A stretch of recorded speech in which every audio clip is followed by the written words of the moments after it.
Hi, everyone. Thank you so much for joining in and participating in our Morgan James Publishing Fall 2020 book launch. I'm Jim Howard, publisher for Morgan James, and I'm really excited to be here today because we are about to introduce you to our author, Ron Price. And Ron is the author of Play Nice in Your Sandbox at Church, an 8-step model to help you prevent or resolve conflict with your brothers and sisters. So Ron, thank you for taking the time to join us today. Jim, it's my pleasure indeed. Thank you for having me.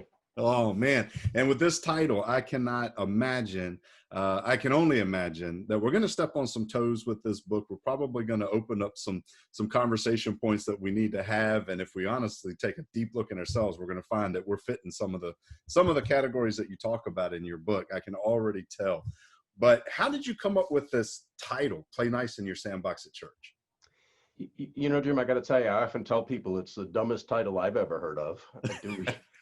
Do we really need a book telling Christians they ought to get along and how to do it? I thought the Bible already did that pretty well, but oh well. You know, actually, I got to take you back to 2016 is when I came up with the title to my first book. I made the mistake of self-publishing 2 books, Jim, before I discovered Morgan James. I won't make that mistake again, I promise. But I came up with Play Nice in Your Sandbox at Work in 2016. I followed that up with Play Nice in Your Sandbox at Home in 2018, and now Play Nice in Your Sandbox at Church. And how I got the title, boy, I should have a great answer for that. I think I'm just a child at heart. People ask me, where did you grow up? I say, I'm trying to do it in Farmington, New Mexico. But I've just always been intrigued by that concept of playing nice in the sandbox, getting along with others. I've been a mediator for, over 30 years. And I just see people struggling in relationships that I'm not going to say I'm the greatest there ever was, but I've learned a few tips, tools and techniques that if people will apply, they can have healthier relationships. So in each of the books, the play is a 4-step model to prevent trivial, insignificant, meaningless matters from blowing up on you and becoming a thing. I see you nodding there, Jim. I think you can understand that, can't you? Oh yeah, absolutely. Absolutely. Yeah, we've all had that. I often describe it as not only was it not a hill to die on, it wasn't a hill to get sick on, but there we go. It's stealing our joy, our resources, our time, what have you. So the play in each book is a way to prevent those from occurring. The nice is a 4-step model. How do you resolve significant differences that you're going to have with others? You just are. Jim, ask me why you're going to have conflict with others. Why are you going to have conflict with others, Ron? What a great question, Jim. Thank you for asking. Because we're all imperfect human beings, trying to get along with other imperfect human beings. And to think that there would never be dust-ups at times or misunderstandings or what have you, that's foolhardy. So we need to prevent the trivial. We need to resolve the significant. And so the play and the nice are an acronym, each a 4-step model to help people do that. Outstanding. So, you mentioned mediation and being a mediator. So what is your background from, where you actually got the idea to write the book?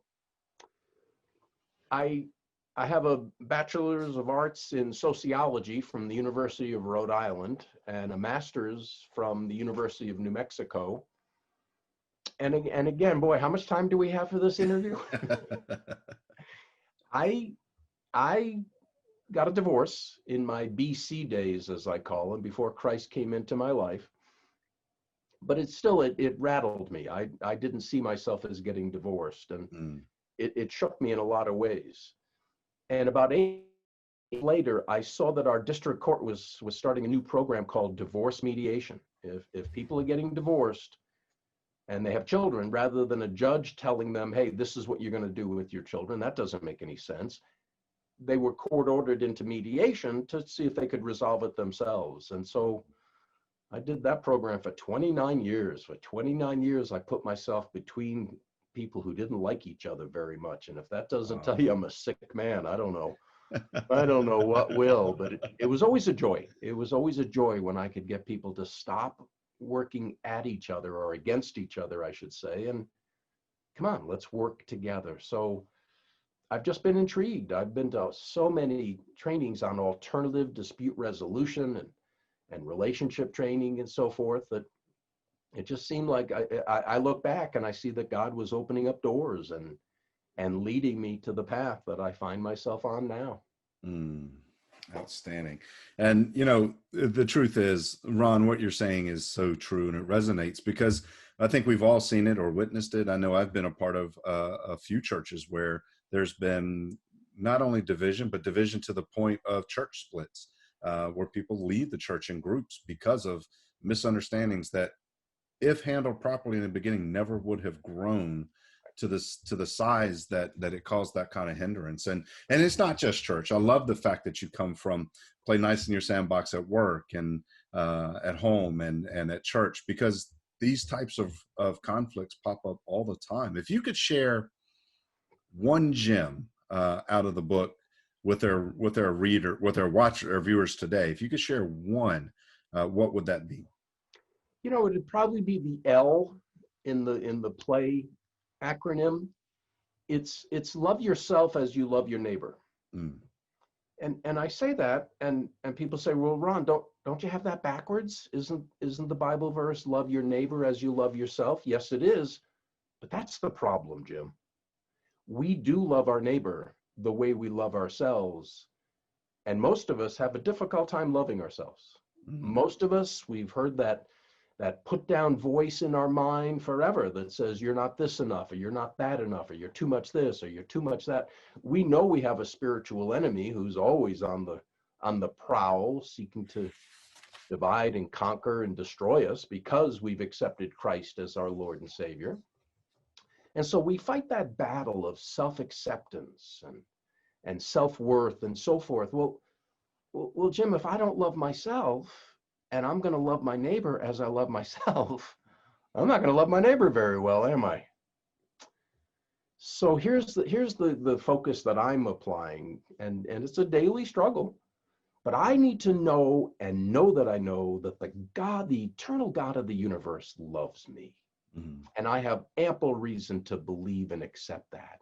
Well, if the eternal God, the sovereign of all, if he loves me, then you know what? I guess I'm lovable. I guess I must be lovable, so I can love myself. And once I love myself, it frees me up to love and accept others who are different than me. It's not a competition or a contest or a battle. We're each unique creations of God, and I can love and accept others as I'm better able to love and accept myself. Does that make sense, Jim? That's beautiful. Thank you for that. And so many times we get caught up on needing that confirmation of affection from someone else to feel our worth when we already have that. And we just need to embrace that and understand that makes us more important than anything else in the universe in his eyes. So therefore we should be able to accept that and be able to pour that out into other people. And I think when you do that naturally, because I've experienced it, right? The more I give, the more I love on other people, and the more I allow myself to treat people that way, the more I feel good about myself as well. So it's self-reciprocating, and it just builds this environment where you can really grow and not only flourish yourself, but help other people flourish as well, which it's kind of hard to have those conflicts when everyone's getting along and everyone's pulling the strings at the same time together, right? Yeah. No, you're absolutely right. And I something real quick. You didn't ask me to say this, but I'm going to say it anyway.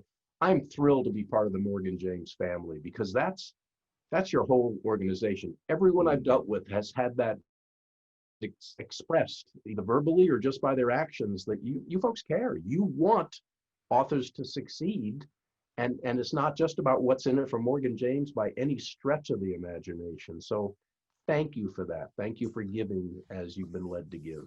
Well, thank you for that as well. And that's our whole mission, is to try to help our authors reach other people with their messages. We know that as the world's impacted through your voice and through your message, not just by the book, but what you're doing outside the book and how you're communicating with people, we're going to have that impact, and that's what we're in it for.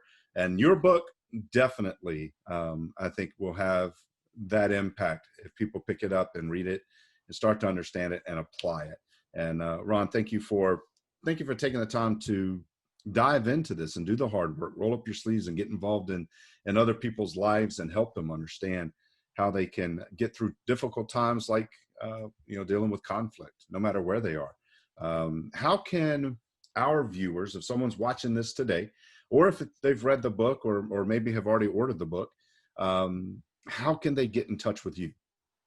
Sure. The easiest way is probably email Ron at, you might guess the rest, playniceinYourSandbox.com. Ron at playniceinYourSandbox.com. Or my website is www.playniceinYourSandbox.com. Awesome. And you guys watching, you can get a copy of Ron's book anywhere books are sold. So your local bookstore, you can go online to your favorite online bookstore and order that book. And I encourage you to do so. We all face this. We all, whether it's at home, whether this book particular is about the church, and dealing with your parishioners, your people around you, your fellow folks that are going to be sitting with you, and what makes the body of your church. But the rules, the talk, the content in this book can help you resolve conflicts across the board. And we all see it happen. We all see conflicts being a problem. Just look at where we are in society today. You see conflicts everywhere. The media is really good about pointing those conflicts out. And the only way they're going to get resolved is if we step in individually and personally and do the things we need to do to resolve some of those, to clear up some of those, to reach out and bring and bridge those gaps. And it starts with us. And some of that starts with Ron's book. So make sure you grab a copy of that today. And again, thank you guys for watching our book launch, our fall 2020 book launch from Morgan James Publishing. Ron, it has been an honor and a pleasure to talk with you this morning. Thank you so much for taking the time to share. Oh, Jim, my pleasure indeed. Thank you so much. Keep up your good work. All right. Take care, everyone, and we'll see you on the next one.